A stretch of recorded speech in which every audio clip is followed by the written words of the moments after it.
Hi, welcome to Movies Moment. Today we're going to explain a movie called The Beast Within. Spoilers ahead. Subscribe if you like this and catch us on the next one. Take care. Willow is a 10-year-old girl with a weakened health. However, that is not her biggest problem. She also lives suspicious of her parents' strange behavior, Imogen and Noah. Today, they are going out for yet another one of their mysterious outings. Peeking through the window, Willow sees that they are taking a pig as well. As the animal's squeals echo through the house, the girl hurries to sneak out and cross a stretch of the woods, trying to find out where her parents are going. Her investigation is interrupted by her grandfather, Waylon. He asks her if she has forgotten the rules, and Willow replies that it's not dark yet. She is not allowed to be in that area at night. So, he takes her back to the house, which is a real fortress in the middle of nowhere, with no neighbors for miles around. As usual, Imogen returns from the outing alone. Waylon is waiting at the door, very upset. He tells her that he doesn't want to witness what is happening in that house anymore. Imogen looks very tired. Willow notices that she brought back her husband's clothes, except for the coat. She takes advantage of the tension between her family members to tiptoe down the stairs and listen to the conversation. Still irritated, Waylon asks what they will do when Willow discovers the truth. Firmly, Imogen replies that this will never happen. During dinner, the family tries to maintain normalcy. Willow doesn't have an appetite, and the adults have to insist that she eat a little. Suddenly, the sound of howling around the house scares the girl. Also worried, her grandfather goes to check if the animals are safe. Imogen says it's nothing, just foxes. After the meal, the girl plays with a wooden dollhouse that is a replica of her home. Pretending that one of the dolls is her father, she asks where he goes on these strange trips. Almost as an answer, she hears a series of groans coming from downstairs. She follows the sound to her parents' room, where a man who seems to be Noah is in deep distress. But when he turns abruptly, we realize that this was all just a nightmare of the girl. It is morning, and her father really is arriving. He has to be carried into the house, and his appearance is lamentable. Waylon comments that he is getting worse and worse, but Imogen refuses to talk about the problem and simply slams the door. Willow then resumes her domestic chores and goes to take care of the pigs. Once again, a strange sound piques her curiosity. She discovers that her mother is washing the heavy coat of her husband's, the only piece of clothing that stays with the owner on these occasions. She is practically hidden in a corner of the garden, probably so no one sees the water turning red. These incidents only heighten the girl's suspicions until she can no longer hold back. She asks her mother why Noah always comes home in that state. Taking out her anger on the dishes, Imogen does not respond and tells her daughter to feed the animals. Later, Willow hears her father crying in the bedroom.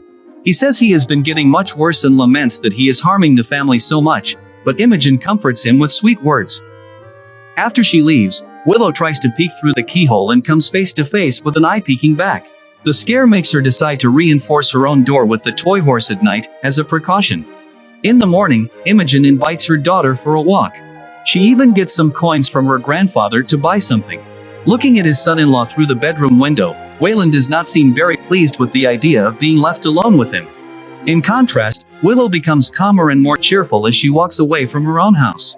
Halfway there, Imogen makes a stop and changes her farmer clothes for a dress that was hidden under the car seat. The girl praises her appearance, and she asks that this stay between the two of them. Trying to shake off the sadness, Imogen decides it's time for Willow to learn how to drive. Mother and daughter have fun on the road leading to the village. When they arrive, the two go to a clothing store and Willow also gets a floral dress. It is already getting dark when they return home. Noah is waiting for them, very anxious.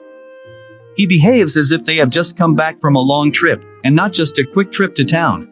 There is a brief tension in the air when he learns about the gift. He furrows his brow and seems irritated, but apparently, it's just a joke. He even starts to imitate a wolf to make the girl laugh, and at that moment we realize that he acts as if Willow were still a much younger child. Then Noah hugs both of them and asks them not to leave him again.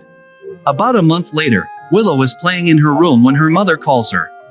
She can't get in because the toy horse is blocking the door, which seems to have become a habit. When Willow opens it, Imogen warns that she needs to go out, telling her that her favorite dish is in the oven, but she has to share with her grandfather. Ignoring the teasing, Willow asks where she is going, but her mother only replies that she will be back before it gets dark. Once again peeking through the window, Willow sees another pig being taken away. Imogen drives into the middle of the forest. Noah is wearing the same heavy winter coat. Neither of them realizes that their daughter is right behind them. She managed to escape her grandfather's supervision and is now hidden, watching. She sees her parents getting out of the car with the pig and follows them to a kind of secret dungeon, hidden in the heart of the woods. Inside, Imogen starts chaining Noah. The two seem accustomed to this procedure. Leaving the pig and her husband inside the cell, Imogen comes out with Noah's clothes in her arms. It's a full moon night, but the forest is very dense with little light, which helps to cover the little intruder. When Imogen notices her daughter's presence, she is already entering the dungeon. The mother's screams do not move her. Determined to discover the truth, she witnesses the early stages of her father's transformation into something inhuman. Imogen grabs the girl before the metamorphosis is complete and takes her home. The sight is too much for Willow, causing her to lose consciousness before they reach home. The recovery is slow, and her parents are too shaken to take care of her. Willow goes to her grandfather's house and stays under his care for a while.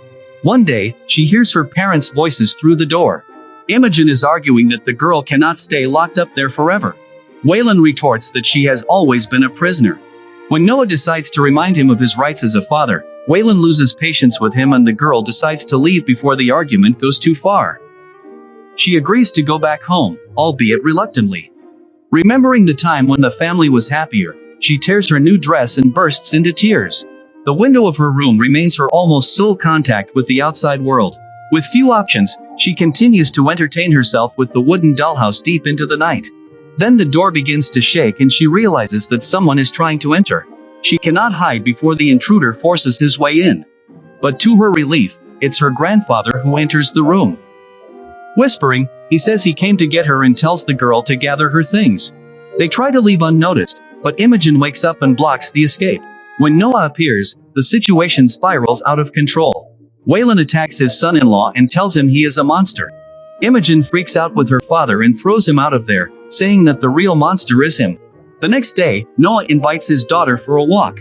When she doesn't respond, the invitation quickly turns into an order. Willow has no choice. Noah drives to the edge of the forest and then they continue on foot.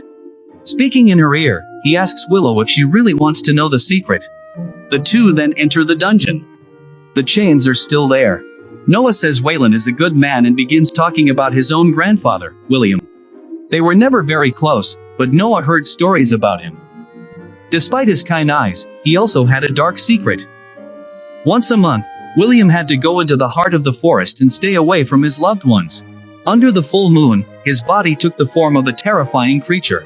The pain was deep, but the worst part was having to hide the truth from his own family. He tried to quell his wife's suspicions for many years, until one day she decided to go after him. Unfortunately, she not only unmasked the monster but also became one of its victims.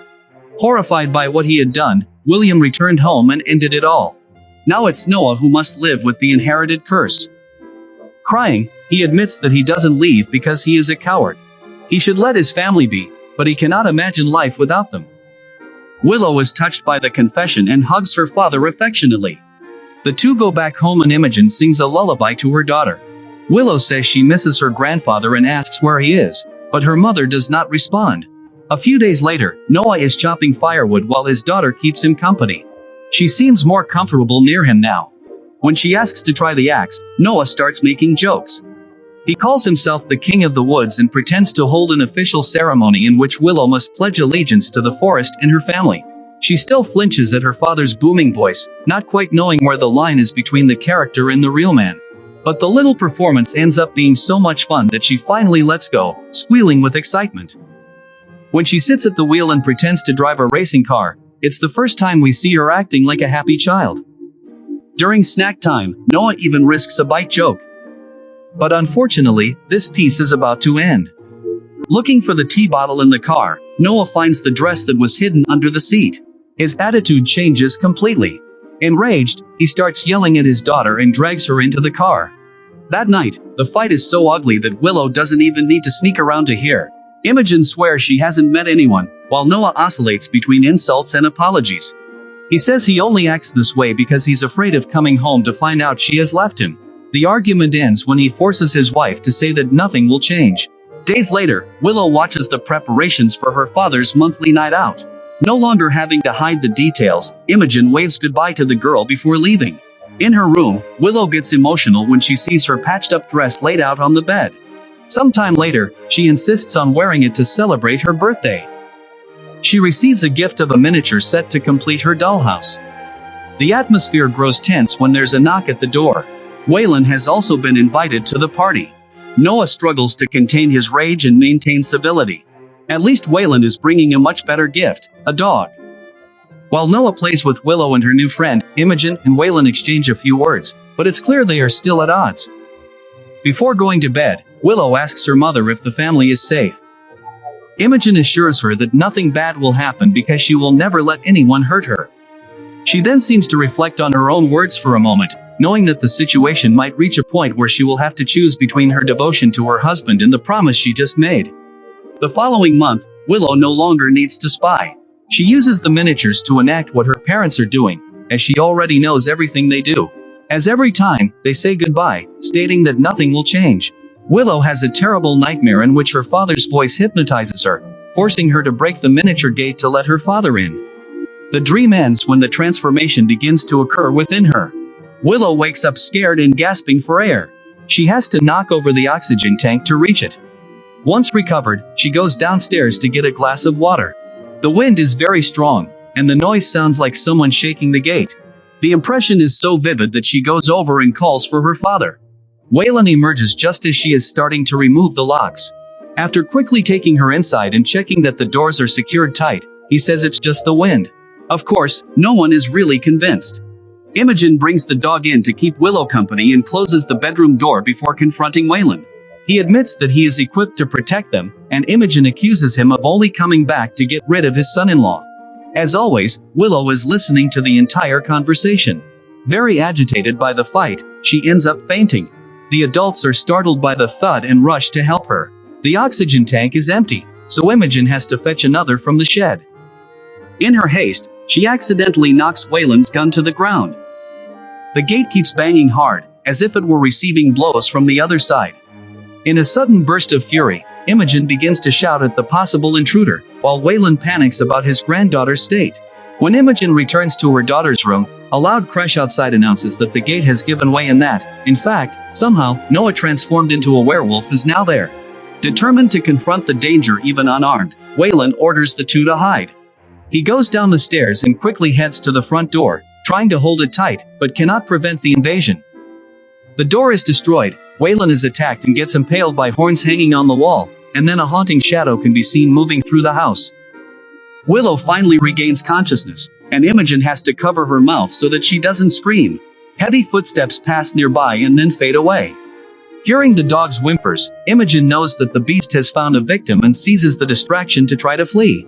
The two move cautiously around the house, avoiding the sight of the bestial humanoid beast.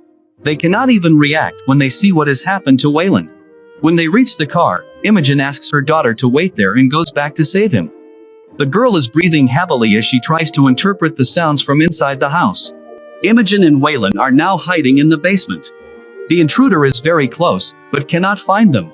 Then, Imogen accidentally gets her hand caught in a mousetrap and cannot contain a scream. This causes the creature to find them and indeed hit the floor until it breaks through. The two scramble desperately toward the exit to the yard. The grate is very firm, but Willow has an idea. Using a hook to hold the grate, she uses the car to free the exit for the two. Waylon is in very bad shape and cannot move quickly. On top of that, the car refuses to start well at that moment, due to the bumps Willow gave it from not knowing how to drive properly. Then, the three are forced to flee on foot. However, Waylon knows he won't make it and once again decides to sacrifice himself, closing the gate behind the two. At that moment, the creature approaches, and only Waylon's screams can be heard. They run through the forest until Willow feels exhausted. After a pause, they continue walking cautiously. Imogen steps away for a moment to check if the section ahead is safe. When she looks back, she sees her daughter being grabbed and dragged away. In despair, she chases the creature until they are face to face, in the place where Noah was chained. Imogen sees the werewolf holding her daughter in its arms. Speaking calmly, Imogen asks him to put her down. She approaches slowly, saying that she loves him and that it's all right. He releases the daughter and lets Imogen embrace him. Everything suggests that the strategy is working, but eventually the monster prevails over the man. When he delivers the first blow to Imogen, Willow remembers her mother's promise to never let any harm come to her. So she resolves to do it herself to not lose her mother. With her oxygen and a fallen lantern, the girl improvises a flamethrower to face the beast, then sets her werewolf father's body on fire. Imogen manages to save herself, and the two watch the dramatic end of Noah. A few days later, life seems to have returned to normal. Mother and daughter are ready to start life away from that house. Seeing the past through Willow's eyes, we realize that her memories intertwine and there is no clear line between fantasy and reality. The memory of Noah's last moments shows that he always had a human form. And yet, he was always a monster.